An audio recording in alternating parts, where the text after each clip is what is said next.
मेरा नाम रिया है। छोटी सी उम्र में ही मेरे माँ बाप भगवान को प्यारे हो गए थे। उसके बाद मैं अपने मामा मामी के घर रहने के लिए आ गई। जब मैं जवान हुई तो मामा मामी ने मेरी शादी कर दी। मेरी मामी बड़े ही कठोर स्वभाव वाली थी। वह मुझे बहुत कम पसंद करती थी। इसीलिए उन्होंने विदाई के वक्त कह दिया था कि अब ससुराल ही तुम्हारा घर है, हो सके तो यहाँ कभी मत आना। मामी ने कहा कि हमने जितना खर्चा तुम पर करना था हमने कर दिया। अब हमारे पास तुम्हारे लिए ना तो पैसा है और ना ही जगह। यही सोचकर मैं परेशान थी। मैं चाहती थी कि ससुराल में मेरा वक्त अच्छा गुजरे। मैं शादी होकर अपने ससुराल के लिए विदा हो गई। शादी की पहली रात जब मैं अपने पति का कमरे में इंतजार कर रही थी, अचानक से मेरे पति आए और मेरे पास बैठ गए। इनकी आवाज़ से ऐसा लग रहा था जैसे उनकी तबीयत ठीक ना हो। मैंने उनसे पूछा कि आप ठीक तो है? उसने कहा कि पता नहीं, मुझे कुछ अजीब सा लग रहा है। और अचानक ही वे बेहोश हो गए। मैंने उनसे बोलने की कोशिश की, लेकिन वह कुछ जवाब भी नहीं दे रहे थे। तभी मैंने चिल्लाकर सभी घर वालों को इकट्ठा कर लिया। अचानक उनके मुंह से सफेद रंग का झाग निकल रहा था। घर वाले मिलकर उसे हॉस्पिटल ले गए। हॉस्पिटल जाते ही उन्होंने दम तोड़ दिया और पता चला कि उन्हें किसी ने जहर दिया था, जिससे उनकी मृत्यु हो गई। यह सुनते ही जैसे मेरे सिर पर तो आसमान गिर गया हो। फिर तो घर में कोहराम मच गया। मेरी तो शादी को भी एक दिन भी पूरा नहीं हुआ था। मैं तो अपने भाग्य को ही कोस रही थी। गली मोहल्ले के और घर वाले सभी मुझे मनहूस कर रहे थे। बचपन में ही मैंने अपने माँ बाप को खो दिया था और अब शादी के पहले दिन ही अपने पति को खो दिया। कुछ दिन गुजरने के बाद मैं सोचने लगी कि अब मैं कहाँ जाऊँ। ना तो मेरे और मेरे पति के बीच कोई संबंध बने थे कि मैं यहाँ रह जाऊँ, और ना ही मैं मामी के घर वापस जा सकती थी, क्योंकि उन्होंने तो पहले ही कह दिया था कि अब ससुराल ही तुम्हारा घर है। लेकिन फिर भी मैंने कोशिश की और मैं मामी के घर उनसे मिलने गई और कहा कि मामी, आप ही तो मेरा एक सहारा हो। आपने मुझे पाल पोस कर बड़ा किया है। अब मैं कहाँ जाऊंगी? मामी ने कहा कि तुम विराट की विधवा हो, सारी जिंदगी उसी के घर में रहोगी। अब मैंने एक बार तुम्हारी शादी का खर्चा उठा लिया है, मैं बार बार तुम्हारी शादी का खर्चा नहीं उठा सकती। मुझे मेरी अपनी बेटियों की भी शादी करनी है। तुम्हारी वजह से उनका रिश्ता तय नहीं हो पा रहा था, क्योंकि रिश्ते वाले तुम्हें ही पसंद कर जाते थे। अभी मुझे अपनी बेटियों के बारे में भी सोचना है, इसीलिए यह मुमकिन नहीं है। मामी के इनकार करने पर मैं तो हैरान रह गई थी। मैं उनके साथ ऐसे कैसे सारी जिंदगी गुजार सकती थी, जिन्हें मैं जानती तक नहीं थी। शादी की पहली ही रात में विधवा हो गई थी। पहले ही दिन में सबकी नफरत का शिकार हो गई थी। तो आगे क्या होगा? मैंने मामी से बहुत मिन्नतें की, पर मामी नहीं मानी, तो मैं वापस अपने ससुराल आ गई।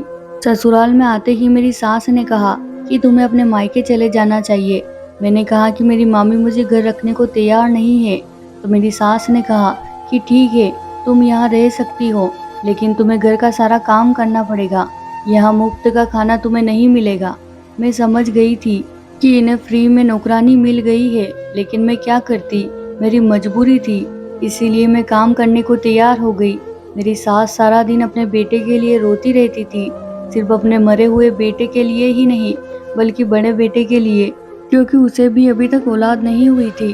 वह रोते हुए कहती रहती थी कि बड़े बेटे को औलाद नहीं, वो छोटा बेटा दुनिया को छोड़कर चला गया, उसका भी कोई नामो निशान ही नहीं, तो आगे चलकर मेरे खानदान का नामो निशान ही नहीं रहेगा। उनकी यह बातें मेरे दिल को लगती थी, लेकिन मैं खामोश ही रहती।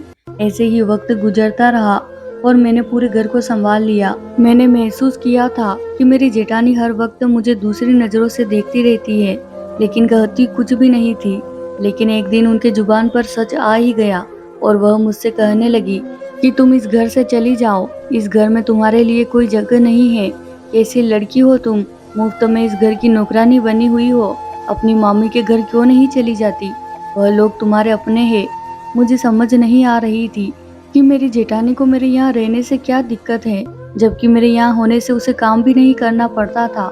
फिर वह एक दिन मुझे तंग करने लगी और कहने लगी कि तुम यहाँ क्यों रह रही हो, मुझे तुम्हारे यहाँ रहने से दिक्कत है, क्योंकि एक तो तुम जवान हो, ऊपर से तुम खूबसूरत भी हो, और मैं बे औलाद, मुझे डर है कि सास कहीं तुम्हारी शादी मेरे पति से ना करवा दे। मेरी जेठानी की बात सुनकर मैं हैरान रह गई। वह इतना सब कुछ सोच कर बैठी थी मेरे बारे में। मैंने कहा, आप परेशान ना हो, ऐसा कुछ नहीं होगा, मैं ऐसा कुछ नहीं करने वाली। आपका पति सिर्फ आपका ही है, मुझे उसमें कोई दिलचस्पी नहीं है। मुझे सिर्फ रहने के लिए जगह और खाना चाहिए।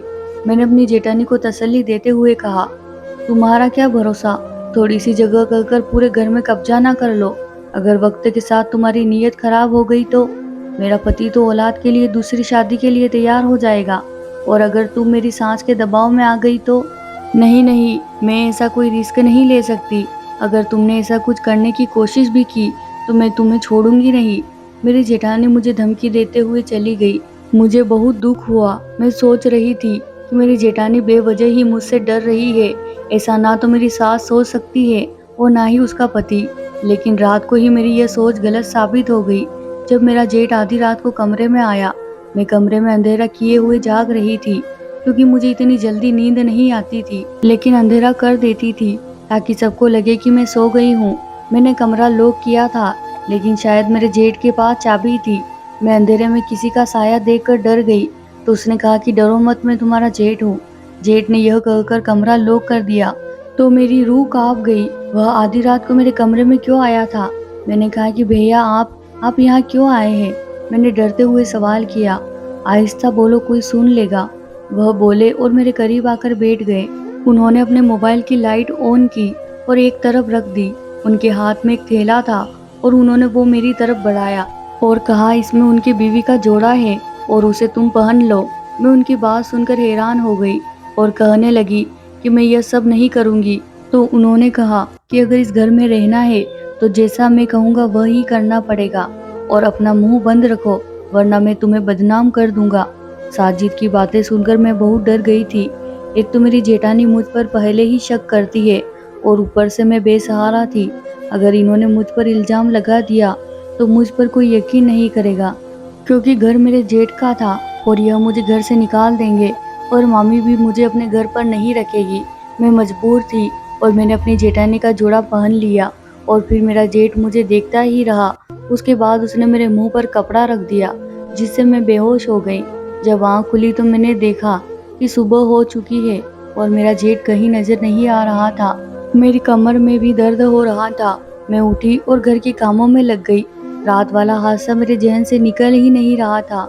ना ही मैं घर में किसी को यह बातें बता सकती थी, क्योंकि मेरे जेठ ने मुझे सख्ती से कहा था कि अगर मैंने ऐसा कुछ किया तो मैं उसे बदनाम कर दूंगा। पता नहीं उसने बेहोशी में मेरे साथ क्या किया होगा। मुझे लगा कि यह पहली और आखिरी बार ही होगा। लेकिन सारा दिन काम करने के बाद रात को जब मैं सोने के लिए अपने कमरे में आई तो वह दोबारा से आ गया और उसने फिर अपनी बीवी का जोड़ा मुझे दिया और पहनने के लिए कहा। पिछली रात की तरह ही उसने मुझे देखना शुरू किया और फिर मेरे मुंह पर कपड़ा रख दिया। जब मैंने सांस ली तो बेहोश हो गई। जब मैं सुबह उठी तो मेरी बहुत बुरी हालत थी। मेरे लिए काम करना बहुत मुश्किल हो रहा था। मैं सोच रही थी कि मेरी जेठानी को पहले ही मुझसे खतरा था। अगर उसे यह बात पता चली तो वह मेरा तो जीना हराम कर देगी, और अगर मेरी सास को यह सब पता चला तो वो मुझे घर से निकाल देगी। अब यह रोजाना होने लगा था। मेरा जेठ मुझे अपनी बीवी का जोड़ा देता और पहनने के लिए जोड़ा पहनने के बाद मैं बेहोश हो जाती। इसके बाद क्या होता मुझे कुछ पता नहीं होता, लेकिन रोज रोज मैं इस बात से तंग आ गई थी और मेरी सेहत भी खराब होती जा रही थी। फिर एक दिन मैंने सोचा कि क्यों ना इस रात से पर्दा उठाया जाए कि मेरे बेहोश होने के बाद मेरा जेठ मेरे साथ क्या करता है। फिर मुझे एक बात समझ आ गई। मैंने फैसला किया कि मैं एक दिन मेरी जगह मेरी जेठानी को अपने बिस्तर पर सुला दूंगी, ताकि मुझे मालूम हो जाएगी मेरे बेहोश होने के बाद मेरा जेठ मेरे साथ क्या करता है, और मेरी जेठानी को भी पता चल जाए कि उसका पति मेरे साथ क्या करता है और इसमें मेरा कोई कसूर नहीं। यह काम मेरे लिए बहुत मुश्किल था। आखिर मेरी जेठानी मेरी जगह क्यों सोती? अगले दिन मैंने मेरी जेठानी से कहा कि मुझे डर लगता है वो मेरी जगह सो जाए, तो उसने साफ इनकार कर दिया। जाहिर सी बात है कि उसे इनकार ही करना था, क्योंकि वह मुझे पसंद नहीं करती थी। इसीलिए मैंने दूसरी तरकीब सोची।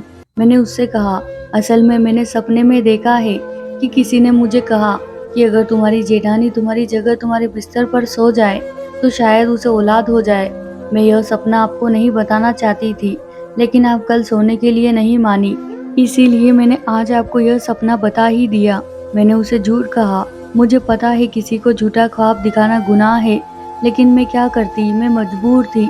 एक बेऔलाद औरत इतनी मजबूर होती है कि वह औलाद के लिए कुछ भी करने को तैयार हो जाती है।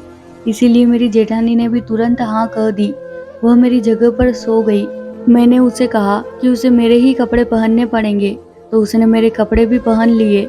मैंने उससे कहा कि मैं कमरे से बाहर जा रही हूँ, लेकिन थोड़ी ही देर में मैं कमरे के अंदर आ गई और पर्दे के पीछे छुपकर देखने लगी और इंतजार करने लगी कि मेरा जेठ कब अंदर आएगा।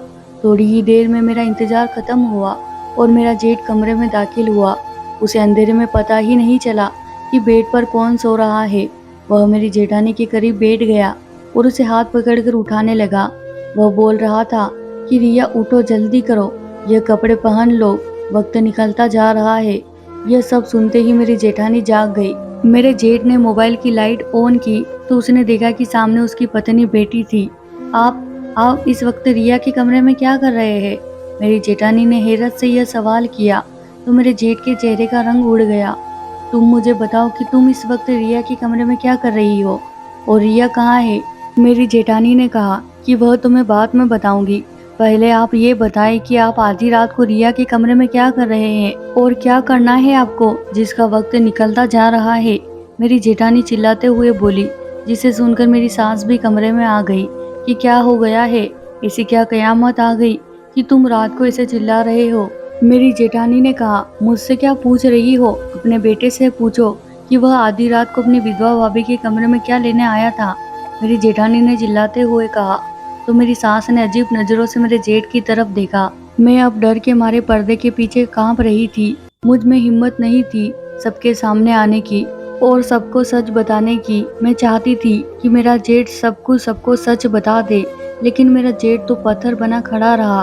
मेरी जेठानी अपने पति का गला पकड़कर उसे झिंझोड़ रही थी और उसे पूछ रही थी कि यहाँ क्यों आया। मैं तो यहाँ इसीलिए आई थी क्योंकि रिया ने मुझसे कहा था कि उसने सपने में देखा था कि यदि वह मेरे बिस्तर पर सो जाए तो उसे जल्द ही औलाद मुनासिब होगी। लेकिन आप क्यों आए हैं, जवाब दे।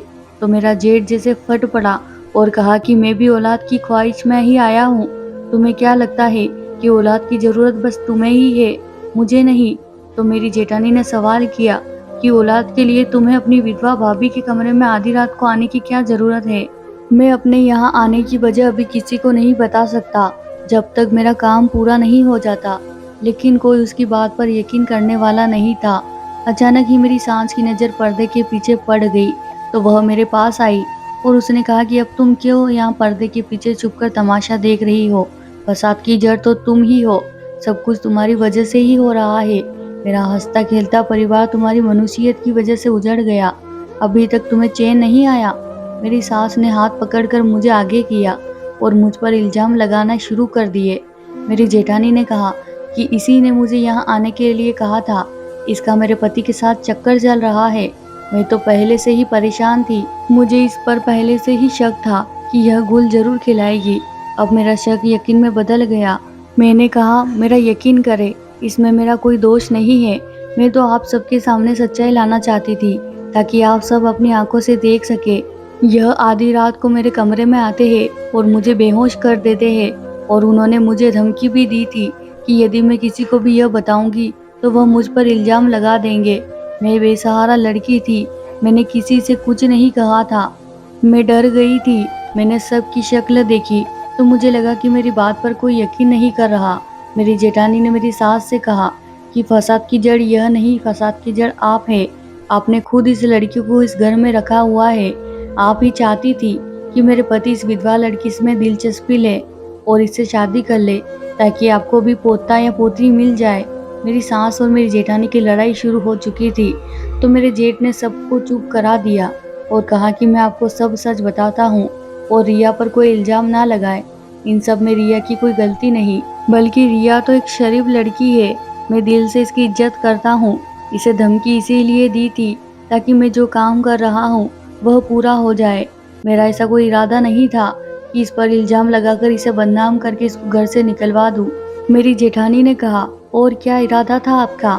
मुझे एक बाबा ने टोटका बताया था कि ताजा विधवा को बेहोश करके रोजाना उसका एक बाल जलाओ, उसके कमर पर सर्प लगाओ, इस टोटके से औलाद हो जाएगी। मेरे जेठ की बात सुनकर हम सब हैरान रह गए। और इस टोटके के लिए तुम्हें सिर्फ रिया ही मिली थी? मेरी जेठानी ने कहा। तो मेरे जेठ ने कहा, हाँ, वह एक अनछुई विधवा चाहिए थी और रिया का तो मेरे भाई से कोई संबंध ही नहीं बना था। अचानक मैंने सोचा, कहीं मेरे जेठ ने ही तो मेरे पति को जहर नहीं दिया था। मैंने चीखते हुए अपने जेठ से कहा कि आपने ही मेरे पति को जहर दिया होगा, क्योंकि आपको एक अनछुई हुई विधवा चाहिए थी। मेरी सास ने हैरानी से मेरी तरफ देखा और मेरे जेठ से पूछा, क्या तुमने सच में ऐसा किया है? तुमने मेरे बेटे को मार दिया सिर्फ इसीलिए कि तुम्हें एक अनछुई विधवा चाहिए थी? मैं हैरान हुई कि मेरी सास भी अपने बेटे को यह सब कह रही थी। मेरी सास ने कहा कि वह तुम्हारा सौतेला भाई था, इसीलिए तुमने उसका कत्ल कर दिया अपने टोटके के लिए। तुम इस हद तक गिर जाओगे, मुझे यह अंदाजा बिल्कुल भी नहीं था। मैंने हैरत से अपनी सास से पूछा कि सौतेला भाई, यह आप क्या कह रही है माँ? तो मेरी सास ने कहा कि हाँ, यह सौतेले भाई थे, क्योंकि तुम्हारा जेठ मेरे पहले पति से था। उसके पिता की मृत्यु के बाद मैंने अपने देवर से साथ शादी कर ली थी, जिससे तुम्हारा पति पैदा हुआ। तुम्हारा जेठ शुरू से ही तुम्हारे पति को पसंद नहीं करता था, लेकिन मैं सोच भी नहीं सकती थी कि यह उसकी जान भी ले लेगा। मेरे जेठ ने भी अपना गुनाह कबूल किया था। मेरी सास ने मेरे जेठ से कहा कि या तो तुम खुद मेरे घर से निकल जाओ या मैं पुलिस बुलवाकर तुम्हें सजा दिलवाऊंगी। साथ ही मेरी जेठानी से भी कहा कि तुम फैसला कर लो कि यहाँ रहना या इसके साथ जाना है। तो मेरी जेठानी ने मेरी सास के आगे खूब मन्नतें की कि साजिद और मैं कहाँ जाएंगे, पर मेरी सास ने उनको निकाल दिया और मेरी सास को भी यकीन हो गया था कि मैं मनहूस नहीं हूँ।